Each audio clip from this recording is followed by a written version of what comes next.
Hello नमस्कार दोस्तों, मैं कौशलेंद्र सिंह समस्त सम्मानित शिक्षक शिक्षिकाओं का आपके अपने YouTube चैनल पर हार्दिक स्वागत व अभिनंदन करता हूं। आज हम ऑनलाइन निष्ठा ट्रेनिंग कोर्स या मॉड्यूल 7 विद्यालय आधारित आकलन उत्तर प्रदेश के अंतर्गत पूछी गई प्रश्नोत्तरी के प्रश्नों के उत्तर जानेंगे। इस प्रश्नोत्तरी में 10 प्रश्न पूछे गए हैं। यह मॉड्यूल आपको दीक्षा पोर्टल के माध्यम से कंप्लीट करना है। प्रश्नों का क्रम व प्रश्नों के विकल्प ऊपर नीचे हो सकते हैं, परंतु प्रश्न समान ही होंगे। प्रश्नोत्तरी का सबसे पहला प्रश्न कि अधिगम का अनुवीक्षक आकलन हिस्सा है। यहाँ पर 4 ऑप्शन दिए हुए हैं, तो जो दूसरा ऑप्शन है रचनात्मक आकलन बिल्कुल ही सही है। इससे आप सेलेक्ट कर देंगे और टिक कर देंगे और अगले प्रश्न की ओर बढ़ जाएंगे। अगला प्रश्न है कि निर्देश के अंत में उपलब्धि का आकलन करना। तो यहाँ पर भी 4 ऑप्शन दिए हुए हैं। तो यहाँ जो पहला ऑप्शन दिया है बिल्कुल ही आपका सही है कि सीखने का आकलन है। इसको आप सेलेक्ट कर लेंगे और आगे बढ़ जाएंगे।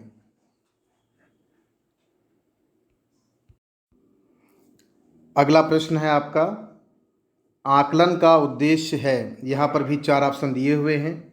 तो पहला ऑप्शन जैसे दिया हुआ है किसी एक विषय में छात्र का परीक्षण करना, दूसरा है छात्रों की उपलब्धियों का आकलन करना, तीसरा है किसी चीज़ की गुणवत्ता के बारे में निर्णय लेना, और जो अंतिम है किसी छात्र को अंक प्रदान करना। तो यहाँ पर आकलन का उद्देश्य है, जो थर्ड ऑप्शन है बिल्कुल ही आपका सही है कि किसी चीज़ की गुणवत्ता के बारे में निर्णय लेना, बिल्कुल ही सही है। इसको आप सेलेक्ट कर देंगे। अगला प्रश्न है आपका कि निम्नलिखित में से कौन सी विद्यालय आधारित आकलन SBA की मुख्य विशेषता है। तो यहाँ पर भी आपके सामने 4 ऑप्शन दिए हुए हैं। पहला ऑप्शन है सामग्री आधारित गतिविधि, दूसरा है शिक्षक केंद्रित गतिविधि, तीसरा है प्रशिक्षण या ड्रिल आधारित गतिविधि, और जो अंतिम ऑप्शन है यह बिल्कुल सही भी है, योग्यता आधारित गतिविधि। इससे आप सेलेक्ट कर देंगे और आप टिक कर देंगे और अगले प्रश्न की ओर आप प्रश्नोत्तरी में बढ़ जाएंगे। अगला प्रश्न है आपका कि छात्र अधिगम मानदंड अर्थात बेंचमार्किंग हिस्सा है। यहाँ पर भी आपके सामने 4 ऑप्शन दिए हुए हैं। पहला है सीखने पर आकलन, दूसरा है सीखने के लिए आकलन, थर्ड है सीखने के रूप में आकलन, और चौथा ऑप्शन जो है यहाँ पर वह है सीखने का आकलन।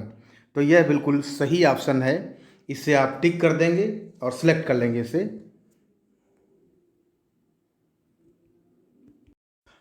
अगला प्रश्न है आपका कि कक्षा में समूह गतिविधियों द्वारा छात्रों में निम्नलिखित में से किसे विकसित किया जाता है। तो यहाँ पर भी आपके सामने 4 ऑप्शन दिए हुए हैं।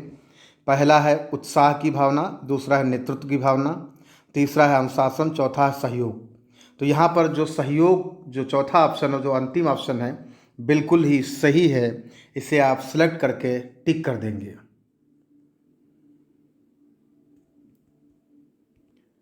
अगला प्रश्न है आपका कि निम्नलिखित में से कौन सा एक उपयुक्त प्रारंभिक आकलन कार्य नहीं है।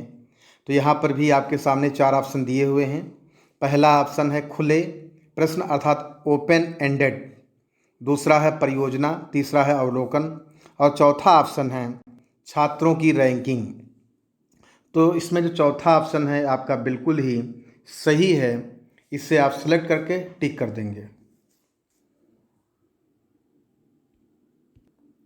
अगला प्रश्न आपका जो यहाँ पर दिया हुआ है कि सतत और व्यापक आकलन आवश्यक है। यहाँ पर भी 4 ऑप्शन दिए हुए हैं कि शिक्षण के साथ परीक्षणों को सुधारने फाइन ट्यूनिंग के लिए, दूसरा है अधिक बारंबार त्रुटियों की तुलना में कम बारंबार त्रुटियों को ठीक करने के लिए, और जो यहाँ थर्ड ऑप्शन है यह समझने के लिए कि कैसे अधिगम को अवलोकन रिकॉर्ड और बेहतर बनाया जा सकता है, और जो अंतिम ऑप्शन यहाँ दिया हुआ है शिक्षा बोर्ड की जवाबदेही को कम करने के लिए।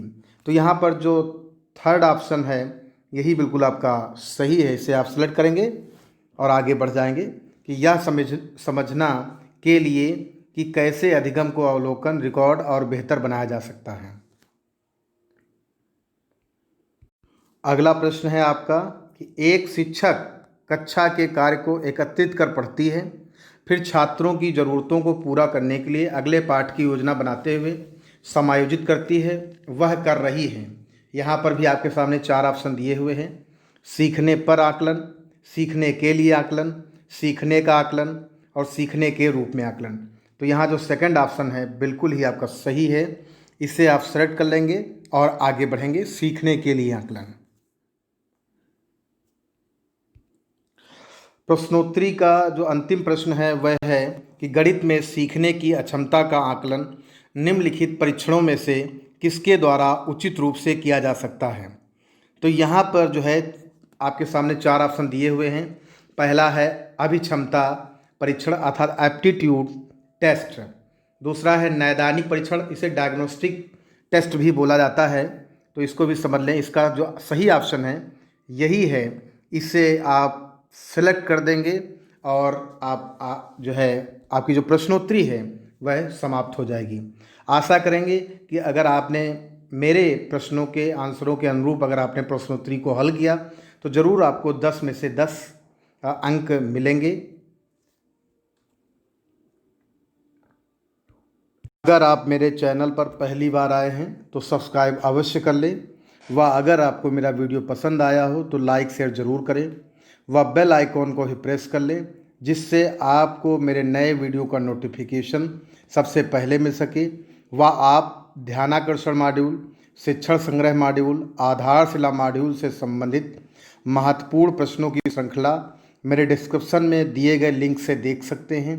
इसके अलावा आप निष्ठा ऑनलाइन ट्रेनिंग कोर्स या मॉड्यूल 1, 2, 3, 4, 5, 6 की प्रश्नोत्तरी के लिंक भी मेरे डिस्क्रिप्शन में देख सकते हैं।